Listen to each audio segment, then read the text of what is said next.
In this lesson, we're going to look at what happened to Rome directly after they got rid of the Tarquins and how the Tarquins tried to regain control of Rome over a 15-year period known as the Wars of Independence. You can recall how Brutus secured Roman Republic. Tarquin conspiracy, Latin League, Lars Porsena is the king, Clusium's a city, the Etruscans, Veii, Arcia, Silvia Arcia is a battle, Valerius Publicola, that's the name of the consul, Horatio Cocles, Chlorelia. Is the quiz from the last lesson, you know what to do. Okay. Immediately after Tarquinius Superbus is exiled from the city, he begins to plot to try and retake it. The first thing he does is called the Tarquin conspiracy. So he sends messengers to Rome saying, okay, you chuck me out. I want my stuff. I was the king. I've got a nice palace. I want my stuff. I want my property back. The Romans agree to negotiate with him. The two consuls, the very first consuls, Brutus and Collatinus, and the husband of the murdered Lucretia, are against this, but nevertheless, the Senate agree to enter into negotiations with the Tarquins for the return of their property. So various Tarquins are allowed in the city, and they immediately begin to plot. They want to organise the murder of the two consuls, hoping that that will mean they can gain control of the city. The plot is uncovered. It is decided that all the plotters need to be executed. Amongst the plotters are the sons of Brutus. So Brutus goes along with his own law and had his own sons executed for treason. This is one of the things the Romans love about these stories. Duty, doing your duty, being a good Roman, virtus. It was the duty of Brutus to do this, and he did not flinch. He had his own sons executed, even though he could have really had them freed, pardoned. However, one big upshot of this story is that he's felt that nobody who's a relative, a blood relative of the Tarquins should stay in Rome, and that includes Collatinus. So he also agrees to go into exile, and he's replaced by a new consul, a man called Valerius. A year later, the Tarquins are back. They've got some allies from various other Etruscan cities, the Tarquini, that sort of thing, Veii, and they attack Rome. There's a battle at a place called Silvia Arcia. Tarquin, with his son Arruns, is there, and they have a great plan. Say, look, we can tell where the consuls are on the battlefield because they're surrounded by these 12 blokes carrying these fasces. If we attack there and kill them, the Romans will fold. So the battle starts. Arruns leads a force directly at Brutus. They fight in mortal combat and both die and kill each other. But the Romans win and Tarquins are gotten rid of. But Brutus is dead. He's died a hero's death on the battlefield, which leads Valerius as the only remaining consul. Valerius rules by himself for a while, which leads to fears he's planning to become king.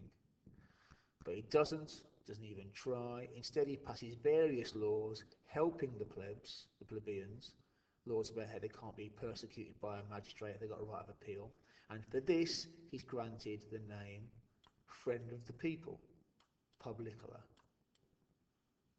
Yeah. He becomes Valerius Publicola. Right. Next year, 1 year later, the Tarquins are back again. They made a new deal with the king of Clusium, a man called Lars Porsena. It's an Etruscan city. And he agrees to fight with them to retake Rome.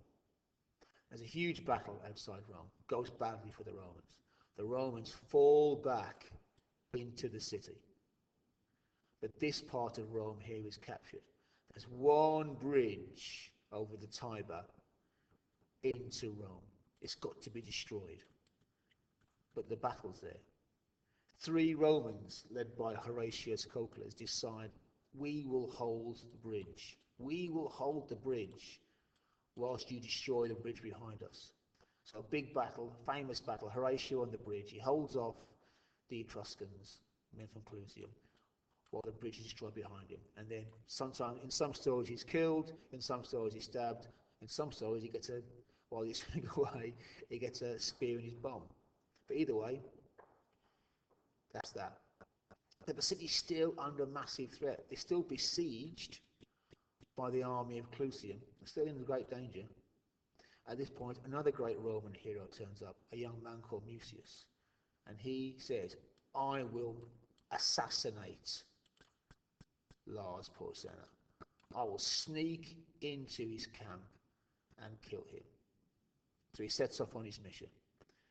He knows his way around the area, this area here, because it's inside Rome, gets to the tent, the area, the camp of Lars Porsena, but he doesn't know what he looks like, so he ends up killing the wrong bloke and he's captured.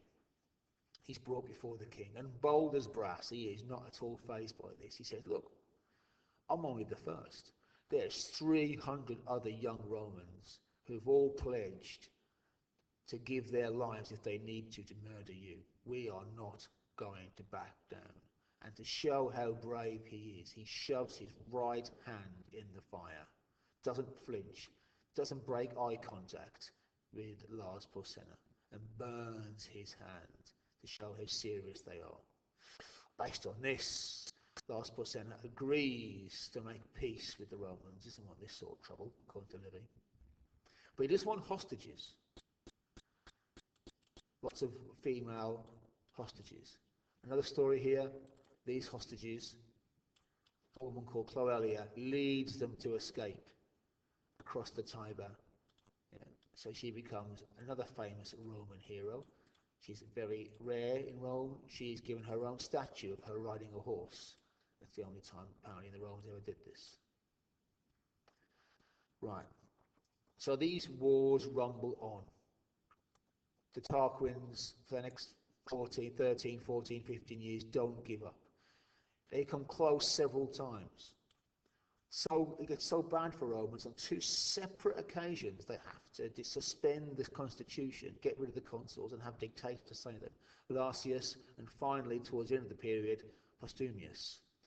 And he has one last battle with the Tarquins at Lake Regillius in 496 BC. The battle is extremely close. It's almost, there's heavy losses on both sides. It's only won at the last moment by Postumius leading his bodyguard in person to the battle. And the Romans are victorious. Helped, they reckon, by the Dioscuri, the twin gods, Castor and Pollux. They're the brothers of Helen of Troy. Obviously rubbish. And that's why Castor and Pollux are worshipped in Rome. That's the remains of their temple today. But at the end of it, that's the last of it. The Tarquins have gone and Rome is now safe. But if there's been 15 years of war, this has been tough on the plebeians. They've been fighting constantly. That's going to be a big part of the next set of lessons, the conflict of the orders.